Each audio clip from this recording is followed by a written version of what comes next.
Olá, meus amores, eu sou a professora Thaís, essa é a aula de Biologia para a turma do 9º ano. Na aula de hoje nós iremos estudar sobre algumas alterações provocadas por espécies exóticas invasoras no Brasil e observar como funciona uma teia alimentar, ressaltando como essas espécies invasoras podem interferir no equilíbrio ecológico do nosso país, certo? Ou do nosso planeta, beleza? A gente vai usar essa aula meio diferente, tô aparecendo aqui no cantinho e nós temos o slide para nos ajudar. Esse slide vai ser enviado através da Agenda Edu, apesar de ser bem basiquinho, tá? As explicações, elas seguem, mas vou riscar o slide, mas elas não irão para a Agenda Edu, tá bom? As observações, certo? Então vamos lá. Vou começar falando sobre as espécies invasoras do Brasil. Nós sabemos que as espécies exóticas normalmente elas são trazidas para o país com interesse econômico, pois ela pode ser uma espécie que ofereça uma fonte de alimento diferente, mais fácil de ser produzida no nosso país e para paladares mais refinados. Economia, né, bebê? Falou que vende, sabe que o brasileiro tá trazendo. E às vezes ela vai ser produzida tão em larga escala que volta e meia uma espécie foge e vai se convertendo em espécies selvagens.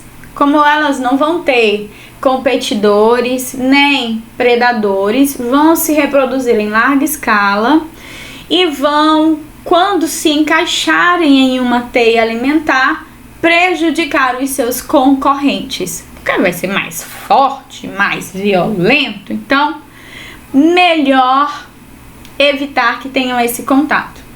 Uma segunda opção para que o ser humano traga uma espécie exótica para o nosso país é criar. Ah, que bonitinho! Olha, gente, eu tenho um sagui de tufos pretos em casa. Ah, ele é tão lindo, tão bonitinho, sabe? Ele fica passeando pela casa. Bichos comem e o sagui vai comer tudo que encontrar. Não vai esperar feito um menino, sabe? Que você ofereça comida. Ele vai procurar, ele vai encontrar, ele vai comer. Ele vai sair fazendo cocô em tudo quanto é lugar, porque saguis não precisam usar banheiro na natureza. Ele não vai saber o que é uma descarga. Então, meu amor, te prepara. Na verdade, o que vai acontecer quando o dono desgosta desse bicho, ele libera no meio ambiente como se não tivesse nenhum problema. No caso do sagui, isso aconteceu, ele virou modinha tê-lo como bichinho de estimação. E aí, quando não deu certo, liberaram esses bichinhos e ele se converteu em uma espécie exótica invasora de uma competição desleal. O javali foi trazido para o nosso país com fins reprodutivos para a alimentação. É uma carne supostamente mais saudável, ele ocupa menos espaço, era mais fácil de criar, só que não. Ele é mais violento, ele é forte, a carne dele é bem, né? Ela é dura, ele é todo trabalhado no malhado. Foi liberado para o meio ambiente, se converteu em um predador incrível. Pisoteia o solo de um jeito que danifica as raízes, impedindo que novas espécies brotem, ou mesmo que as sementes brotem. E aí, quando eles vão competir pelo alimento, meu amor, aquela cabeça é dura, não tem pareia. No caso do mexilhão dourado, o que aconteceu? Ele veio coladinho nos navios que vinham lá do Sudeste Asiático ou da China. E quando eles chegavam aqui, eles encontravam uma abundância fabulosa de alimentos, não tinham predadores, e aí, como eles eram diferentões, a concorrência era desleal. Ele ganhava todas. E como grande problema, além da sua larga escala de reprodução, nós tivemos as doenças que não eram comuns aqui Então, o sistema imunológico dos competidores dele não estava preparado para isso e ele trouxe diversas doenças específicas para esse tipo de ser vivo. Um bivalvezinho com ucha dupla, ok? Um molusco bivalve. Então, assim, ocasionou muitos prejuízos. Uma forma de tentar controlar é fazer a limpeza dos cascos dos navios periodicamente, tá? E aí, se eles percebem que tem a chance de um navio vir desse jeito, aí eles fazem aquele esquema super simples, tipo lava-jato de navio, facinho, pega, levanta ele, raspa o casco, tira tudo de forma controlada. Super fácil, né? Só que não. Bem só que não mesmo. Todas essas espécies, elas foram trazidas, ou elas são trazidas por acidente, pegando uma carona, ou para fins econômicos, ou mesmo para serem convertidos em bichinhos domésticos. Só que quando chegam aqui, eles não encontram predadores, eles não encontram competidores à altura, e eles podem trazer um leque de doenças que as espécies locais não estão habituadas ou preparadas para lidar. Um perigo! Isso sem contar que quando ele se encaixa na teia alimentar, ele atrapalha todo mundo que vem atrás dele. Bora ver os exemplos? Tadã! Temos uma teia alimentar. Nessa teia alimentar é possível ver vários caminhos. Cada caminho desses, ele vai dar origem a uma cadeia alimentar. E aí eu preciso lembrar que na cadeia alimentar eu vou ter... Então vamos lá? Rabiscar. Ó, vou usar uma canetinha. Eu tenho opções de seta, mas vamos usar a canetinha. Tem cor da tinta. Deixa eu ver se eu coloco ela de azul, por causa do João. Pronto. E aí eu tenho, numa teia alimentar, eu vou começar sempre pelo produtor, tá bom? Desculpa aí o riscado feio. Ui. Gente do céu. Para. Paga. Não dá de apagar. Que horror. Deixa eu ver se eu tenho uma outra coisa aqui para riscar. Então, quem são os produtores? São aqueles que produzem o próprio alimento, correto? Não é? Toda cadeia alimentar vai começar necessariamente por um produtor, tá bom? Obrigatoriamente. Depois do produtor, não dá pra tocar na minha tela. Dá. A gente vai ter os consumidores. Esses consumidores, eles podem ser de primeira ordem. E aí eu venho aqui, ó. De primeira ordem. Pode ser de segunda ordem, pode ser de terceira ordem. E enquanto aparecer...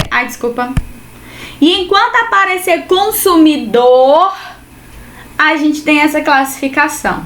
E aí vai depender do caminho que a gente vai seguir. Por exemplo, tá aqui, ó.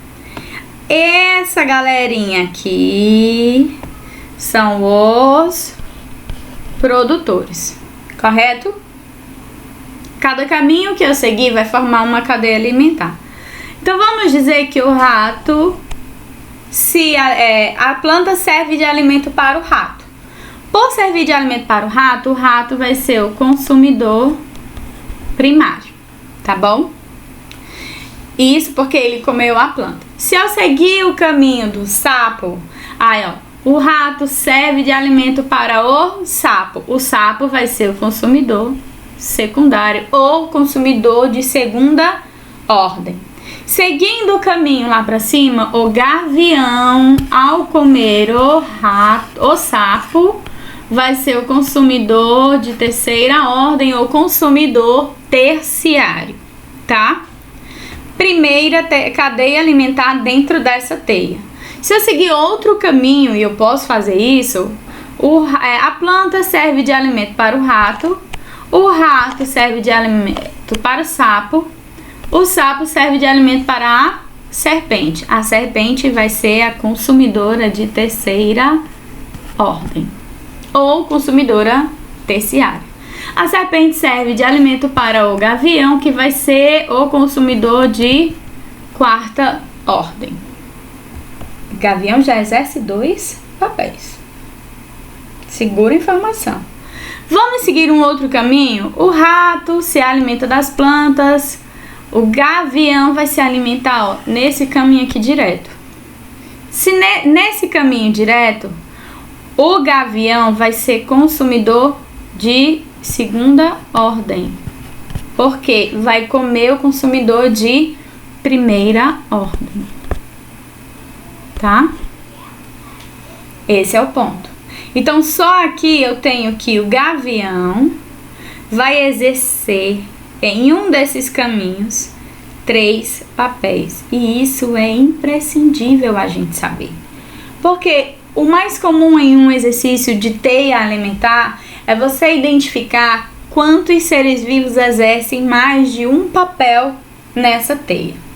Só desse ladinho eu tenho o gavião exercendo 3 funções diferenciadas.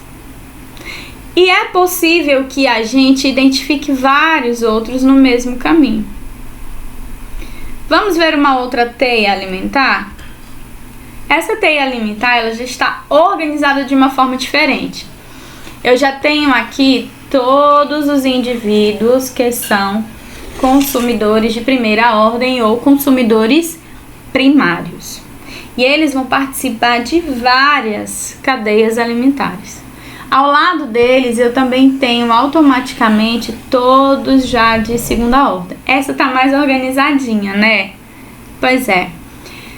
E aqui é o registro daqueles consumidores que são de terceira ordem, tá? Mas nós temos várias cadeias alimentares diferentes. Porque, por exemplo, o rato aqui, ó, ele vai ter 2 produtores que servem de alimento para ele. E ele vai servir de alimento só o rato para a raposa, para a coruja e para a cobra. Tá bom? Então eu vou ter várias cadeias alimentares diferentes, tendo como base o mesmo consumidor de primeira ordem. Quer ver uma cadeia alimentar ou uma teia alimentar aquática? Ah, professora, existe teia alimentar terrestre? Sim! Tadã! Essa é uma teia alimentar terrestre. Existem teias alimentares aquáticas? É claro que existe. Gente, mas se tem bicho dentro d'água, claro que vai ter uma teia alimentar. Aqui nessa teia eu vou ter 2 tipos de produtores diferentes. Os fitoplânctons, ou plânctons vegetais, e as plantas aquáticas, tá? Tanto aquelas que têm a raiz no solo, quanto aquelas que ficam boiando. Olha só, essas daqui são aquelas plantinhas que ficam boiando, as algas, tá? E eu vou ter várias cadeias alimentares. Onde que as espécies exóticas e invasoras atrapalham essa história? Imagine que eu coloque nessa teia alimentar uma espécie exótica invasora de peixe que se alimente desse daqui, ó. Então ele vai comer todos dessa espécie. Quem é que vai ter problema com isso? Esse peixinho aqui vai morrer de fome. Tá? Se eu colocar que esse peixe, ele é base